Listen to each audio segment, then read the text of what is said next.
Hey, what's going on, Clipper people? It is me, William the Opinion Updike. And I am still mostly positive Chuck Mockler. And today we're going to be talking about the Clippers encouraging Sure, yeah. loss to the Nuggets. We'll talk about what we liked from that one as well as what we didn't like against a potential play-in opponent. Also, we got to break some big news for you. Norm Powell is set to return before the end of the season, so we are going to talk about that. And then it's What You Say Wednesday. Every single Tuesday, we put a poll out on Twitter that's at Locked On Clips. We want to know what you think about a given subject. This one is all about your expectations for the final 8 games for the Clippers. Can't wait to dig into that. So all that and more coming up right about now. You are Locked On Clippers, your daily Los Angeles Clippers podcast, part of the Locked On Podcast Network, your team every day. Yes, so welcome to Locked On Clips, coming at you 5 days a week, Monday through Friday, 7 a.m. Make us your first listen. We're talking this Clippers 127-115 loss versus the Nuggets. Let's get what we liked out of the way first. Norm Powell, per Chris Haynes, expected to return before the end of the season, which is awesome, right? Yeah, I mean, freezing cold takes me now. I was saying, I think, as little as even like a week or two ago, that for whatever reason, it felt like Norm Powell was the furthest away. Yeah. This was previous to the boot coming off, but this news caught me honestly like somewhat unexpected. I know that we'd heard some sort of like around the rumor mill type of things about Scuttlebutt Norm is the word you're looking for. Some scuttlebutt about him sort of, talking in various instances about him, sort of returning. But I think there's like very few times where you're going to hear a player or see a player out in public and they're like, oh yeah, I'm not coming back. Yeah. Yeah, that's a very good point. We're very happy to have Norm back. Chris Haynes also dropped an absolutely nothing update on Kawhi and PG.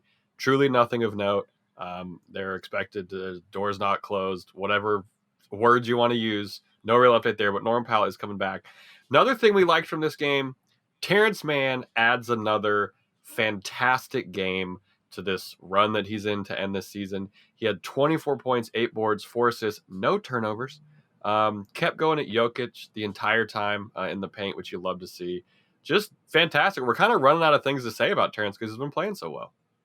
Yeah, and it was great the way he put pressure on Jokic. Drew a couple fouls on him. Mm-hmm. It puts that player in a difficult situation, and you got to try to make the best of. Jokic has improved as a defender over the years, sure, but you still you got to try to take away whatever you can from a player that great when you're a team sort of dealing with the hand that you're dealt in the way that the Clippers are. So yeah, you love to see that. Overall, I thought this was just a great bench game for the Clippers. Yeah, we needed it. There was some less than stellar play from some members, but overall really good. Offensively, great. The bench accounted for 66 of our 115 points.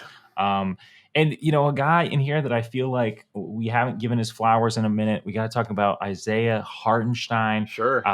He finished with 14, 2, and 4 with 2 steals and 2 blocks. Yep. 5 of 7 from the floor. The finishing was great. Defensively, I mean, he was very active. Yeah. Contributed in some moments. There were definitely some stretches too where it seemed like Zoo was primed to come in, and then we would get something from Hart that would sort of delay that entry a little bit longer. So I think anytime you can give Zoo a little bit of rest, especially just considering how many games you need are it left. in this one too. Yeah, and where we're trying to the stakes in the play-in for this team is definitely going to be good.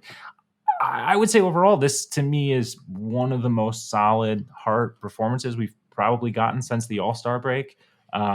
In terms of both the stat like sheet numbers as well as just actual impact. I thought that this for him was a step in the right direction from what has been at times sort of some questionable sort of usage. Yeah, he was great in this game. I was really worried that Zoo was ineffective early in this one. Kind of got an early foul. Hart got into early foul trouble, but Ty stuck with him, and he helped keep the offense moving. He found Terrence with 2 really nice baseline passes that you just love to see. So, yeah, I'll give credit to Hart. Wish he grabbed a couple more boards, but that's not what some centers are there to do, so that's fine. And then Robert Covington is just, has to remain a Clipper. We got to get this contract done, right? Like, he was fantastic tonight. Absolutely. He tied Hart for the highest bench scorer not named Terrence Mann. 4 guys had 14 points, which is really weird in this game. It is. Covington finished with 14, 3, and 2. He added 2 steals. I mean, what else can we say about Covington's defense at this point? Mm-hmm. He's incredibly solid. This team, as currently constructed without him, it is, a bit of a grim outlook for that second unit. For sure. And, he provides the defensive versatility as well as in this game, the shot making to stagger in with that starting unit when, other pieces either aren't hitting as well offensively or defensively, can't move as well or get the stops that effective. He can. Absolutely.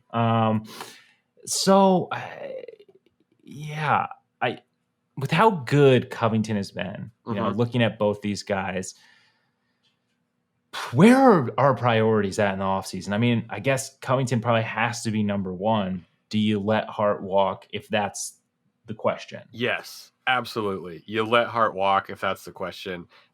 We need to keep all the wings we can.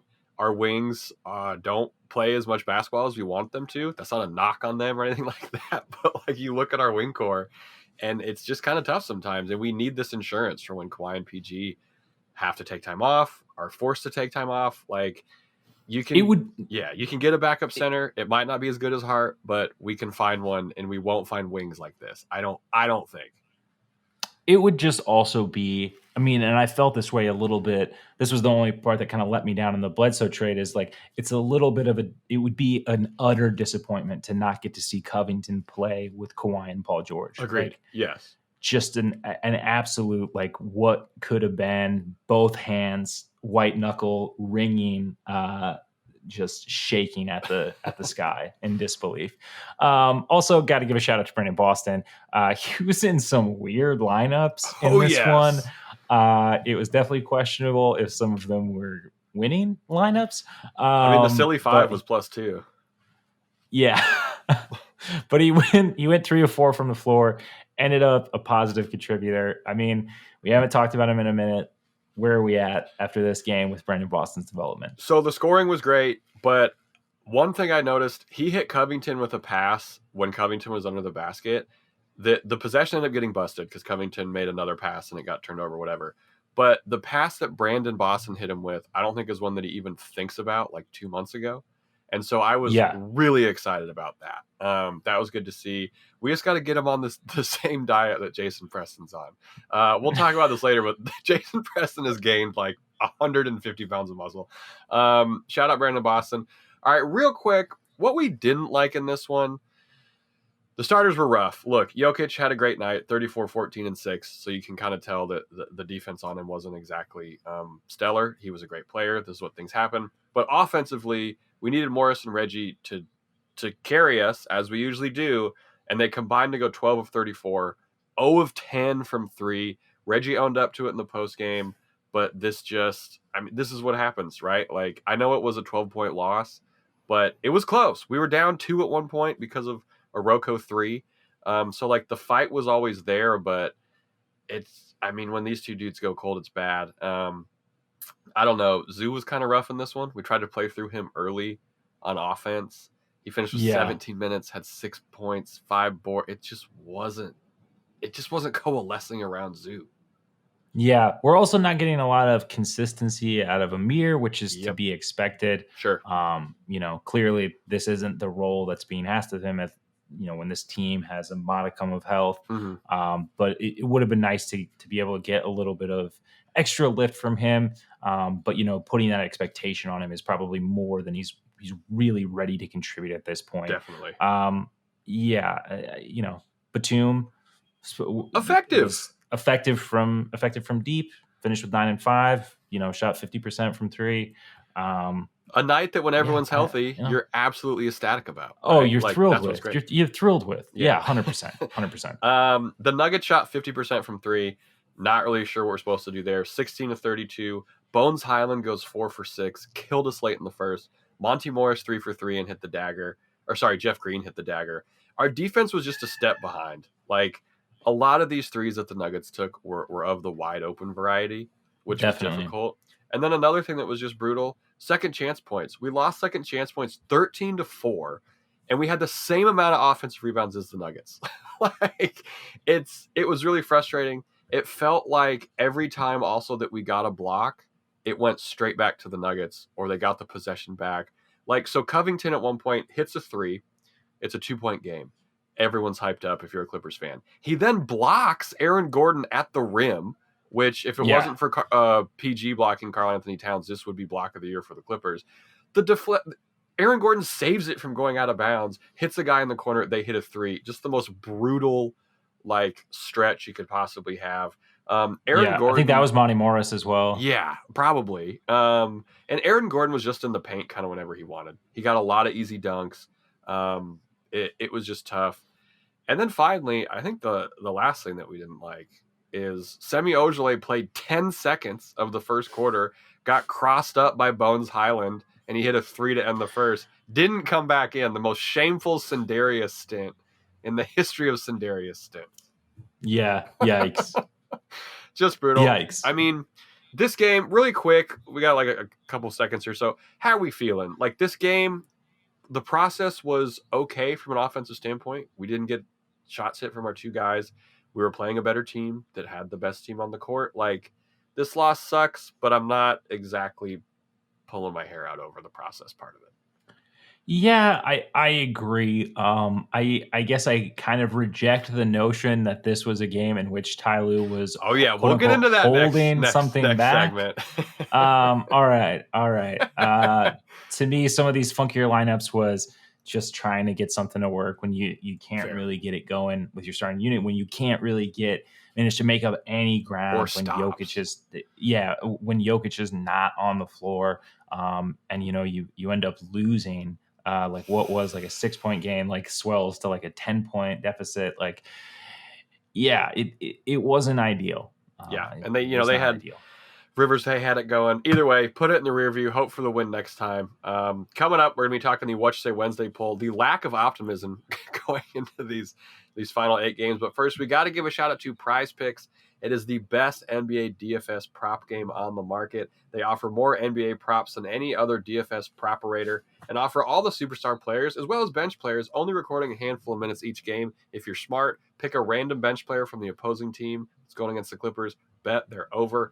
Prize Picks offers any pick you can think of, from yardage to touchdowns, even interceptions thrown when football's in the season. That's awesome. If you deposit $100 right now, you can get 100% instant bonus up to $100. Doesn't have to just be $100. Just be sure to use promo code NBA. You pick 2 to 5 players and an over/under on their projections, and you can win up to 10 times on any entry, and it's just you versus the projected numbers. Prize Picks allows mixed sports entries. You can do some over on LeBron combined points and rebounds, under on Mahomes in the same entry. Use the award-winning app on both the App Store and Google Play. Don't hesitate. Check out prizepicks.com and use promo code NBA, or go to your app store and download the app today. Prize Picks is daily fantasy made easy. All right, so we're talking What You Say Wednesday. Every single Tuesday, we put a poll out on Twitter that's @LockedOnClips. We want to know what you think about a given subject. Look, this one is all about the final 8 games of the season. After this loss to the Nuggets, the Clippers are taking on the 76ers, the Jazz, the Bulls, and the Bucks on a back-to-back. The Pelicans, the Suns, and then the Kings and the Thunder on another back-to-back to end the season. We wanted to know what you thought the record would be over those 8 games. Charles, what did people think? Oh man, I know when we use Charles, things are not good. So the options were worse than 3-5, 4-4, better than 5-3. 46% of the vote went to worse than 3-5. 41% of the vote went to 4-4, and 13% of people are pretty freaking hyped up. They voted for better than 5-3.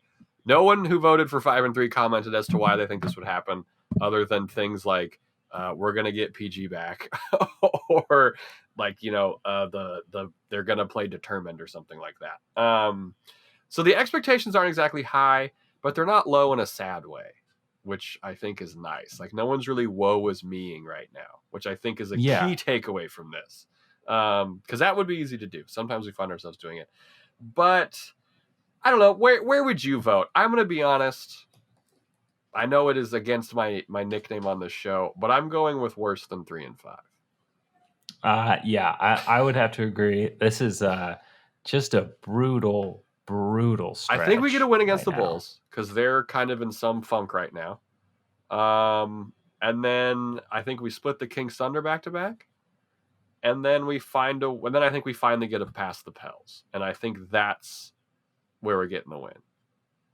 Okay. Yeah. Yeah, I could see that. Or Doc blows a lead against us. Please, for the love of God. Yeah, that could be. Look, I had some optimism about some of these teams maybe resting some players, but we're playing Eastern teams, which is so hard because their standings are so close, right? Yeah, everything is really tight for the Bucks and the Sixers and the Bulls. I mean, these teams are all they matter within to these teams right now. They're all within 3 games of each other, and like the Bucks and the Sixers, especially like the 2 through 4 seed are separated by a half a game. Yeah, yeah. So we're not getting easy Eastern Conference opponents. Yeah, I just think it's kind of a situation where I don't know if these teams are really going to be in the position to drop games. We could get a win over the Suns. I think that they have, that's late enough in the season. Very good call. They have enough of an easy lead in the standings. Why not? Maybe we get crazy with it. So maybe we end the season on a 3-game win streak. We go Suns, possible Kings, Thunder. And then if you can win one of those other games just to snap this losing streak. Get it to streak 500. Nothing wrong with that. At whatever, So you're voting 4 and 4.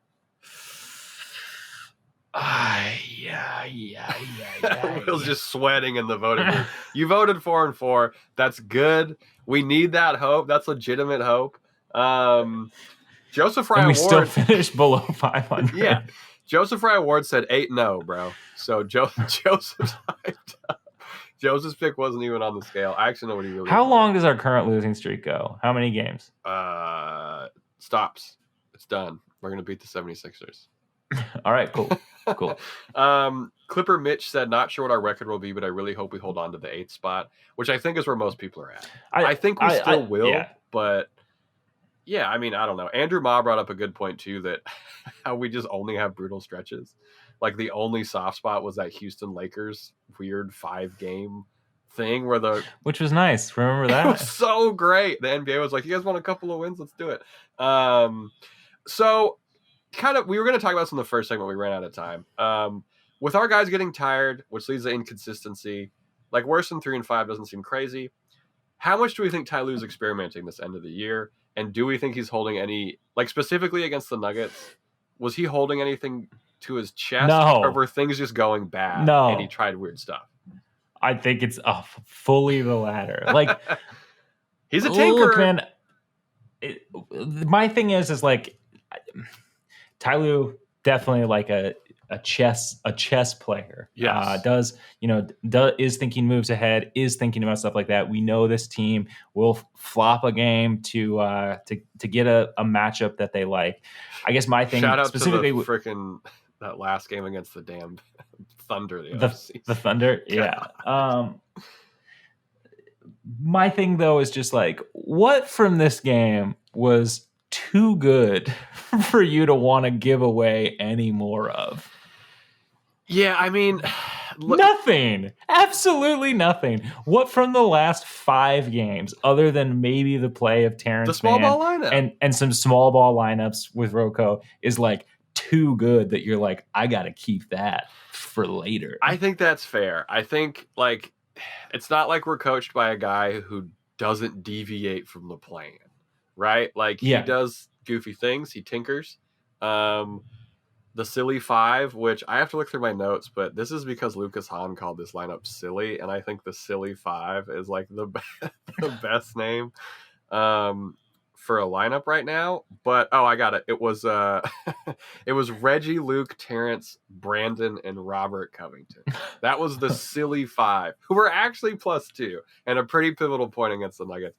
But I think that is just seeing what sticks. I feel like Covington's carrying a lot of that weight. Oh yeah, like that's just seeing what sticks. I don't know. I don't think it really affects. Like, one thing that's nice is that his tinkering isn't going to affect the team because everyone kind of believes in what we're doing. Mm-hmm. Like, so we're not going to get, like, no one's going to be mad they're not getting minutes or stuff like that. So I think that all of the tinkering is going to kind of, I don't want to say totally work, but, like, it's not going to look as ugly as it would look if people weren't as fully invested in what the team is trying to do, if that makes sense. Yeah, I mean, I believe it's in weird that. that silly 5 worked a little bit. I believe in that, and I do think, that Ty Lue will find ways to make it work. I just don't think that he's like pulling punches at this point of the season. Because if we're talking about these last 5 games in terms of leftovers, right? Like something that you'd want to be like returning to, I would say there have been some bright moments, but overall, it is like... I mean, we're on a losing streak. Yeah, it's not like... Overall, I would say that it is like my little brother's Subway sandwich order, which was too putrid for me to even eat from the fridge if I was crazy high. Wow. What a deep pull.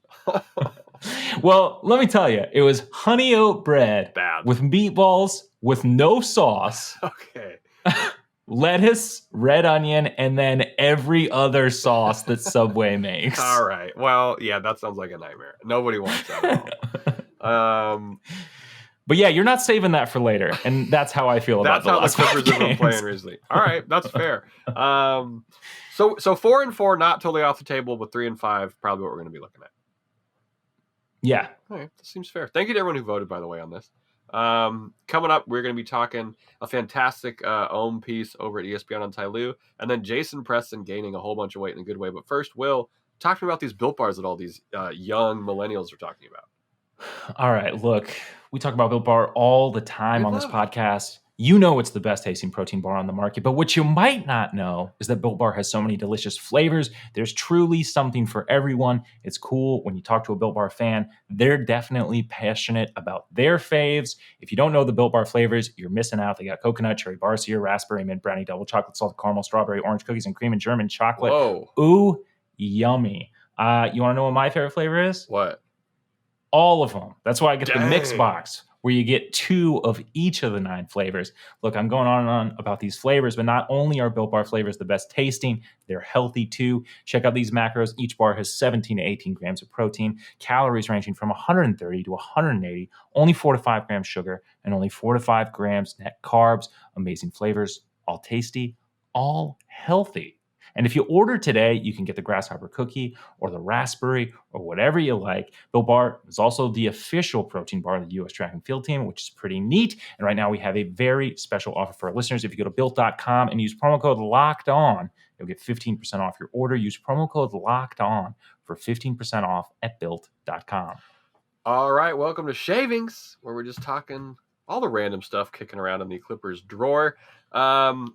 Okay, let's talk with Jason Preston. So there was kind of an update. Jason Preston is taking some contact. He's basically kind of going through pregame workout type stuff. Like he was playing one-on-one with Castleberry. It was physical, like a pregame shoot-around would be. But I think the note here is, dude, Jason Preston looks like he's gained like 30 pounds of muscle since the season started. Is that an exaggeration? Yeah. He looks huge. No, I don't think so. I wish he would have taken it a step further, shaved the head as well. Just go complete psycho. I just think proportionally, he'd look even bigger than he looks right now. Hey, I have, when my hair grows out and it grows up, it looks big. I'm a skinnier guy. So I look way skinnier when my hair is like in full on kind of afro mode. Preston, I think, is the same way. He would look way stronger than he does now. But like, I don't know. Terrence Mann had a funny quote on it. He said, you see him walking around looking like the Hulk right now. He said it's crazy. He put on a lot of weight, a lot of muscle. He's working on his body. He's trying to be a pro, and he's doing good at it. So we'll start with you, Preston. So like, it seems like he's going to come back this year in some way or another, be it for the G League affiliate or for the Clippers, whatever. But that's kind of been teased, especially by kind of Law Murray. Has your hype on him changed at all? Where are you at with Preston? Man, it's so weird because I was not that impressed with what we saw. Sure. But he looked small. He did look small. He looked a little timid. He had trouble kind of getting by guys. But internally, people are very excited about, his playmaking ability. So, I'm not going to say that we've heard that about, other rookies before that have certainly never materialized. But I think that I think that he has such a unique story on his path to the NBA, and I think that we know, if nothing else, he is not going to be a guy who's going to give up, and he's going to continue working at this. Sure. And even if it ends up not being with his team and somewhere else, whatever, super far down the line, like this is not something that he's going to give up on, and that is something that does fit with this, with the ethos, the mode, and the ethos of what this Clippers team is. So I think that I'm more optimistic probably than I was when he initially sort of went down with the foot thing. But I don't know. I guess cautiously optimistic is where I'm at. I think that's funny. So I've been pretty critical of Preston on this podcast, mostly because there's no footage of him. Mostly because there's no footage of him vibing with the rest of the team. But yeah, man, I mean, he's doing everything right that you want someone to do who's dealing with this injury. He's improved the other thing he needed to improve, which was his size. He's working on that very clearly. That was your only knock on his game. Only knock. He just needed to be bigger, and he'd win Rookie Perfect of the Year. player. Perfect player. Too small. But when you're hurt like that, I don't know what else you can work on other than gaining weight in a productive way, which seems like he has. He's watching so much film. Yes, I'm sure. Even though we don't see him in a lot of team videos, I mean, I would think that he's taking a page out of Brandon Boston Jr.'s notebook and asking every single Terrence Mann, pro, who's great about that, and Terrence Mann about asking every single pro what it takes to get better, what it takes to have a career in this league. And I think that, if he can make good on some of those things, we'll see. Yeah, we'll see. Exactly. But, nothing but well wishes for the guy. And yeah, I hope that this is a clean bulk, not a dirty bulk. Yeah, I don't think he's dirty bulking. All right. And then we're closing out with a great piece on Ty Lue by Ohm over at ESPN. It's titled "He is the Star," which is great. This comes from a quote where in the article it says, "A lot of the Clippers' resiliency has to do with the man many in the organization consider to be the team's third star, but Reggie Jackson was quick to correct, he is the star." That's pretty cool. A lot of good stuff. Very cool. This article, if you should go read it, absolutely support Ohm's work, was great from just a everyone believes in Ty Lue perspective, which is something that Clippers fans know. But it's nice to read about this kind of stuff. Brian Shaw said, they, as in Kawhi and PG, call Lue a lot of the times right after the game. He said, and they'll be like, "Ty, you're a bad mother." They see what we're working with and how competitive we still are. Excuse me? For PG and Kawhi, it just strengthens their belief in him and reinforces how good of a coach he is. I think it makes them go, man, if he can get this out of this team with us not being here, I can only imagine what it's going to be like when we're back at full strength and healthy. This article made me want to run through a wall. They think Ty Lue is a negligent mom? Yeah, that's what they meant. They meant it literally. Yeah. It was, it's just nice. Kawhi called Ty after the Wizards come back and kind of gave him shit for going down 25 again, which I feel like when your star player can joke that you're having too many big comebacks, best place to be in, honestly, from a team vibe. Yeah, definitely. No, it's great to see that top to bottom there is sort of this belief and understanding in Ty Lue, and it's one of those things I feel like we see it on the floor. Yeah. But it's great to sort of get these accounts. And man, great time for it to come out too when we're in a bit of a skid. Did we? No, I agree with you. This was this was a morale lifter, a booster. And it was cool. We learned too, how we talked about not taking the team across the halls offer. He said that Ty said the Lakers saw it more as like Ty was just coming in to coach LeBron. And Lou said, no, I'm coming to win. I just didn't think I was treated fairly, and I wasn't going to accept any offer just to get a job. I just thought I was better than that. Man, hell yeah, Ty, you are better than that. Absolutely. Yeah, absolutely. We love to see it. I'm going to read this article every day, I think, until the Clippers win. Can you imagine the slander on Ty Lue if they had won that championship and then they were now in the situation that they're in right now? Ugh. Oh, man. Be brutal. I also think Ty Lue would have benched Westbrook way sooner. I think Ty Lue would have seen like 10 games and been like, nah, man, you're coming off the bench. What do you want me to do? Like, we're here to win games. All right, coming up, Thursday's episode. No game on Thursday, so we're doing Thirsty Thursday, talking about what we want to see more of. Maybe some more tinfoil hat talk. I don't know. Who knows? And, of course, whatever else happens between now and then in Clipperland. Will, if someone wanted to express how they felt about our podcast in a review, where could they possibly do that? So you can rate and review us over on Apple Podcasts or the podcast app on your mobile device. You can also leave a rating and review over on Spotify now. We'd love to get those numbers up if you support the show. It'd go a long way towards helping us out. Yep. You can also listen to us on either of those platforms. We're also on Google Podcasts. We're on Stitcher. We're on Deezer. We're on Amazon Music. You can always tell your smart speaker to play Locked On Clippers. It works. It's great. We mentioned up top, but we do come at you Monday through Friday, 7 a.m. Pacific. Make sure you're here. Make sure you're here. That'd be fantastic. I have been positive, Chuck Mockler. And I am William the Opinion Updike. And as always, we appreciate you.